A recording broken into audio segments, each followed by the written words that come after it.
Hello everyone, welcome back to my channel remarkable studies. आज की इस वीडियो में हम कंसेप्चुअल फ्रेमवर्क के टॉपिक को ही कंटिन्यू करेंगे। इस वीडियो में हम कंसेप्ट स्टेटमेंट नंबर 5 को स्टडी करेंगे, जो है हमारे recognition and measurement in financial statements of business enterprises. चलिए अब इसको शुरू करते हैं। कंसेप्ट स्टेटमेंट नंबर 5 में हम इंक्लूड करते हैं रिकॉग्निशन एंड मेजरमेंट। रिकॉग्निशन का मतलब होता है आइडेंटिफिकेशन। हमने जैसे कोई रेवेन्यू है, गेन है, लॉस या एक्सपेंस कुछ भी है, या फिर एसेट या लायबिलिटी भी हो सकती है। हमने कब, ठीक है, कब हमने उस एसेट, लायबिलिटी एटसेट्रा को अपनी फाइनेंशियल स्टेटमेंट्स में इंक्लूड करना है और कौन सी स्टेटमेंट में हमने उसको इंक्लूड करना है, उसके रिगार्डिंग हमें information concept statement number 5 provide करता है कि हमने रिकॉग्नाइज और मेजर कैसे करना है। ठीक है, मैंने आपको बताया था कि हमारे पास टोटल 10 ऐसे एलिमेंट्स हैं जिनको हम फाइनेंशियल स्टेटमेंट्स में इंक्लूड करते हैं। अब उन एलिमेंट्स को हमने कब रिकॉग्नाइज करना है, कब उनको मेजर करना है, अब कहाँ पर उसको प्लेस करना है, उसके रिगार्डिंग हमें इन्फॉर्मेशन कंसेप्ट स्टेटमेंट नंबर 5 ने प्रोवाइड करी। ये जो स्टेटमेंट है ये दिसंबर 1984 में इशू हुई थी। ठीक है, इस स्टेटमेंट ने हमें डिफरेंट नॉर्म्स प्रोवाइड करे विद डायरेक्शंस, मींस कि हमने रिकॉग्निशन के कौन से क्राइटेरिया को अडॉप्ट करना है, ठीक है, और इन्फॉर्मेशन को कहाँ पर इनकॉर्पोरेट करना है और किस फाइनेंशियल स्टेटमेंट में उसको इंक्लूड करना है, उसके रिगार्डिंग हमें गाइडेंस प्रोवाइड करी इस स्टेटमेंट में। ठीक है, it provides us information that when and what kind of information needs to be uploaded in a particular statement। उसके रिगार्डिंग हमें इस स्टेटमेंट ने इन्फॉर्मेशन प्रोवाइड करी।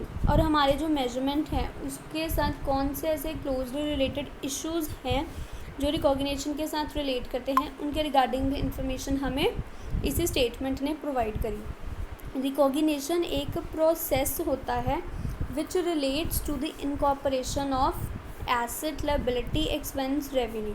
ठीक है, ये मैंने आपको पहले ही बता दिया कि हमने asset, liability, revenue, expense, gain, loss कुछ भी है हमारे पास, हमने उसको किस तरह से रिकॉग्नाइज करना है, उसके रिगार्डिंग हमें इंफॉर्मेशन ये वाली स्टेटमेंट प्रोवाइड करती है। ठीक है, रिकॉग्निशन में हम both words and numbers use करते हैं। वर्ड्स एंड नंबर्स मीन्स कि एक तो हम लिखते हैं कि ये आइटम कौन सी है, नाम क्या है इसका, ठीक है, साथ ही में हम उसको कुछ फाइनेंशियल फिगर्स भी वहाँ पर अलॉट करते हैं। ठीक है, मीन्स हम इसमें बोथ वर्ड्स एंड नंबर्स को प्लेस करते हैं। रिकॉग्निशन का मतलब ये नहीं है कि हमने कोई भी एसेट या फिर लायबिलिटी है बस उसको पहली बार में ही रिकॉग्नाइज कर लिया एंड दैट्स इट। नो, हमने उसको फर्स्ट टाइम जब रिकॉग्नाइज करा हमने उसको अपनी स्टेटमेंट में रिकॉर्ड कर लिया। ठीक है, उस पर्टिकुलर एसेट को हमने एक्विजिशन से लेकर जब तक हमने उसको डिस्पोज नहीं कर देना तब तक जो भी खर्चा उसके ऊपर होगा, हमने हर तरह का खर्चा या फिर जो भी हमें कोई बेनिफिट उससे रिसीव होता है, हमने हर तरह की इन्फॉर्मेशन को अपनी फाइनेंशियल स्टेटमेंट में डिस्क्लोज़ करना है। ठीक है, कि उसके ऊपर कोई और अगर खर्चा इनकर हो रहा है उसके रिगार्डिंग बताना, ठीक है, या फिर और डिस्पोज करने तक, ठीक है, उसको सेल करने तक जो भी उसके रिलेटेड एक्टिविटी होगी, हमने हर तरह की एक्टिविटी को रिकॉग्नाइज करना है अपनी फाइनेंशियल स्टेटमेंट में। ठीक है, इसीलिए इसको एक कंप्लीट प्रोसेस बोलते हैं। हमारे पास वैरायटी ऑफ इंफॉर्मेशन अवेलेबल होती है। ठीक है, अब उस वैरायटी ऑफ इंफॉर्मेशन को एक ही स्टेटमेंट में प्लेस करना हमारे लिए डिफ़िकल्ट होता है, राइट। इसीलिए हम डिफरेंट स्टेटमेंट्स प्रिपेयर करते हैं और उस स्टेटमेंट के जिस तरह की रिक्वायरमेंट होती है उस तरह की इन्फॉर्मेशन को हम उस स्टेटमेंट में प्लेस कर देते हैं। इसलिए हम टोटल 5 स्टेटमेंट्स प्रिपेयर करते हैं। ठीक है, जैसे financial position at the end of the period, name से ही क्लियर है कि at the end of the period एक कंपनी की फाइनेंशियल पोजीशन क्या है उसको चेक करने के लिए हम एक स्टेटमेंट प्रिपेयर करते हैं, उसको हम बोलते हैं financial position at the end of the period. की फर्म के पास टोटल एसेट्स कितने हैं, फर्म की अब टोटल लायबिलिटीज़ कितनी हैं जो अभी तक सेटल नहीं हुई है, उनके रिगार्डिंग इन्फॉर्मेशन हमें ये फर्स्ट स्टेटमेंट प्रोवाइड करती है। नेक्स्ट होती है हमारे पास earnings for the period. Earnings for the period means कि फर्म ने कौन सी ऐसी डिफरेंट एक्टिविटीज़ को परफॉर्म करा जहाँ से कंपनी को रेवेन्यू अर्न हुआ, कंपनी के पास अर्निंग्स आई हैं। उन अर्निंग्स को हम अपने एक्सपेंसेस के साथ कंपेयर करते हैं और फिर चेक करते हैं कि अर्निंग्स जो हमें मिली हैं उनके साथ हमारे खर्चे कितने हुए हैं, उसको हम बोलते हैं अर्निंग्स फॉर द पीरियड। ठीक है, नेक्स्ट हमारे पास आता है comprehensive income for the period. Comprehensive income for the period में मैंने आपको पहले ही बताया था कि ड्यूरिंग द पीरियड, ठीक है, हमारी जो इक्विटी है ना उसमें चेंज आया है। ठीक है, वो जो चेंज आया है वो है from the non owner sources. Non owner sources जो होते हैं हमारी, जैसे फॉरेन करेंसी ट्रांजैक्शंस हो गई या फिर marketable securities which are held for sale हैं, उनके थ्रू जो चेंज आता है उसको हम बोलते हैं comprehensive income for the period. Means उन ट्रांजैक्शंस को हम अब जिसमें रिकॉर्ड करते हैं उनको हम बोलते हैं comprehensive income for the period. Next हमारे पास आ जाती है cash flows during the period. Cash flows हम सब जानते हैं, हम सब ने न्यूमेरिकल्स करे हुए हैं कैश फ्लो स्टेटमेंट में, जिसमें हम अपने कैश इनफ्लोज और आउटफ्लोज को शो करते हैं और लास्ट में हम अपने नेट कैश का बैलेंस देखते हैं कि हमारे इनफ्लो ज़्यादा हैं या आउटफ्लो ज़्यादा हैं, हमें उनके रिगार्डिंग यहाँ पर इन्फॉर्मेशन मिल जाती है। हमने कैश फ्लो में कंप्लीट कैश के रिकॉर्डिंग ट्रांजैक्शंस को इंक्लूड करते हैं कि फर्म ने कौन से एसेट को परचेज़ करा, सेल करा, कितनी इक्विटी रेज़ करे, कितनी उसने पेमेंट करी है, रिडम्पशन कितनी हो रही है, उसके रिगार्डिंग हमें इन्फॉर्मेशन हमारी कैश फ्लोज से मिल जाती है। लास्ट स्टेटमेंट जो हम प्रिपेयर करते हैं वो होती है investment by and distribution to owners. Investment by means कि जो शेयर होल्डर्स हैं फर्म के, ठीक है, उन्होंने कितनी अमाउंट कंट्रीब्यूट करी है, कैश में करी है या फिर एसेट की फॉर्म में कर रहे हैं। और जो distribution to owners, company distribute किस तरह से कर रही है अपनी अर्निंग्स को, ठीक है, कहाँ कहाँ पर कंपनी का जो पैसा है वो फ्लो कर रहा है, किस तरह से वो सर्कुलेट हो रहा है, उसके रिगार्डिंग जो भी इंफॉर्मेशन होती है उसको हम अपनी स्टेटमेंट नंबर 5 में प्लेस करते हैं।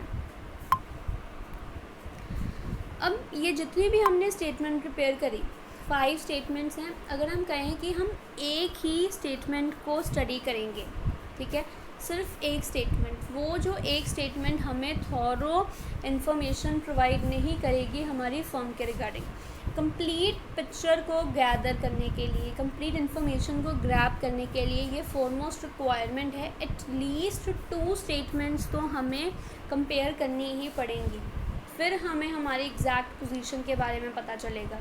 ठीक है, हर स्टेटमेंट एक दूसरे स्टेटमेंट को कॉम्प्लीमेंट करती है। फॉर एग्ज़ाम्पल, जैसे अब हम यहाँ पर ना जैसे 2 स्टेटमेंट की एग्जांपल लेंगे कि हम उनको एक साथ क्यों यूज़ करेंगे। अगर मैं लूँ statement of financial position, means ये जो स्टेटमेंट है ये मुझे फर्म की लिक्विडिटी और फ्लेक्सिबिलिटी के रिगार्डिंग इन्फॉर्मेशन प्रोवाइड करेगी। अब सिर्फ लिक्विडिटी और फ्लेक्सिबिलिटी के रिगार्डिंग इन्फॉर्मेशन मिल जाए अगर हमने, तो वो डिसीजन मेकिंग के लिए हमें कंप्लीट डाटा प्रोवाइड नहीं कर सकती। इसीलिए हम इस स्टेटमेंट के साथ कैश फ्लो स्टेटमेंट को यूज़ करते हैं, जो हमें हमारे कैश के इनफ्लोज और आउटफ्लोज के रिगार्डिंग इन्फॉर्मेशन प्रोवाइड करती है। ठीक है, अगर हम इन दोनों को इकट्ठे यूज़ करेंगे, इनको कंपेयर करते हुए एनालाइज करेंगे, पैरेलल स्टेटमेंट्स को लेकर चलेंगे, तब ज़्यादा पॉसिबिलिटी होगी, ज़्यादा चांसेस होंगे कि हम फेयर डिसीजंस ले सकते हैं।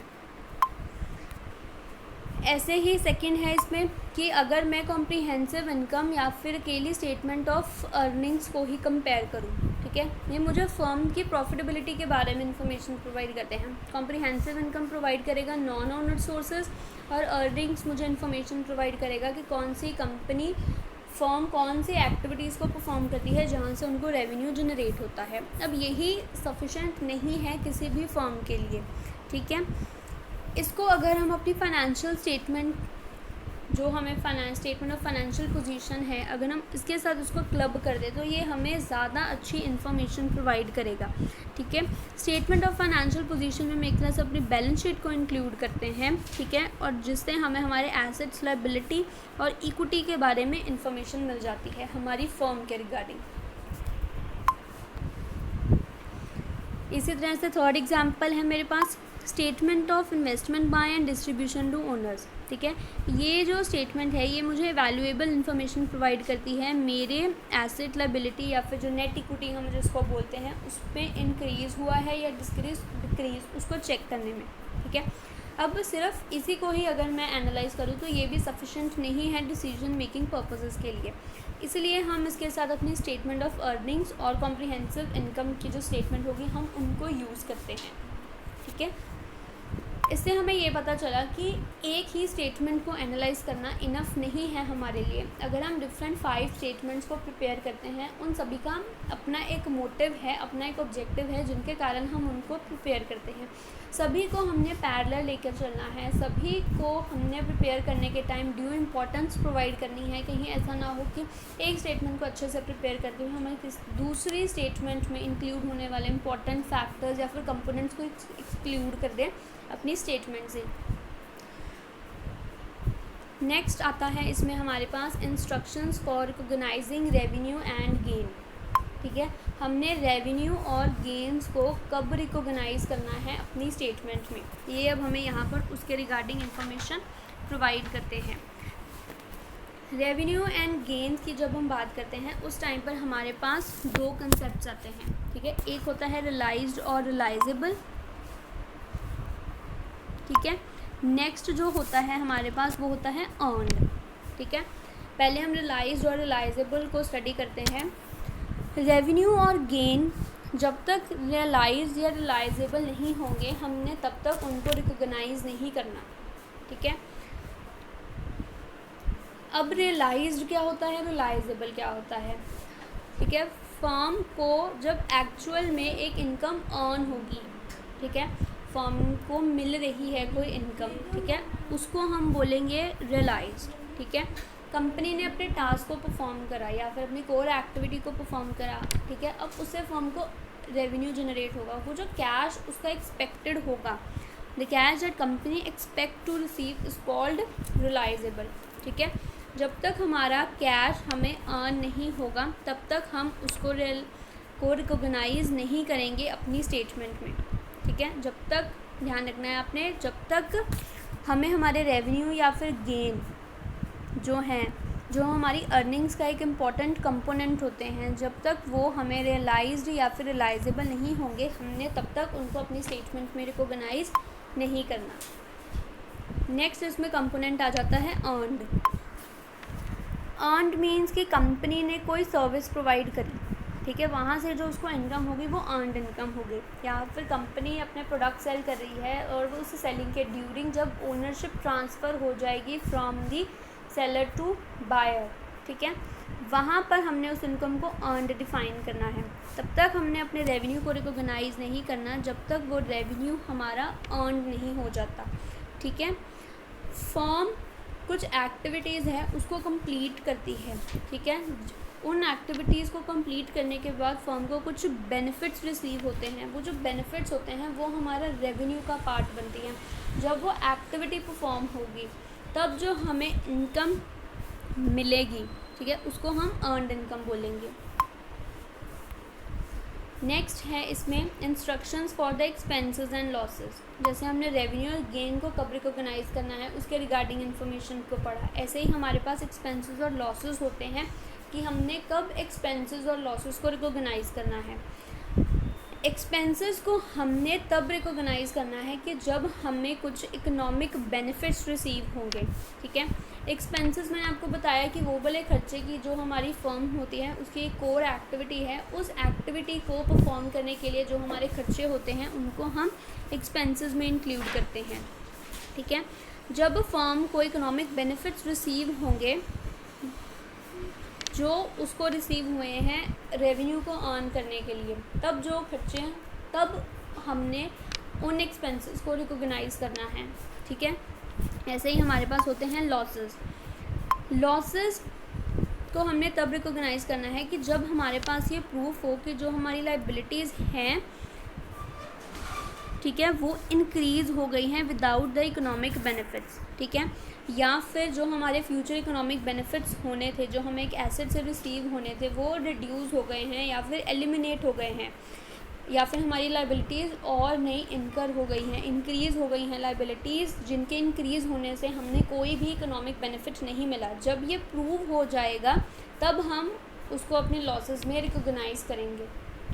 ठीक है, ये वाली जो कंसेप्ट स्टेटमेंट नंबर 5 थी, ये फ्रेंड्स इतनी ही है इसकी एक्सप्लेनेशन।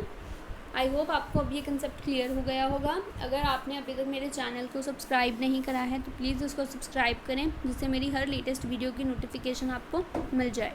Thank you.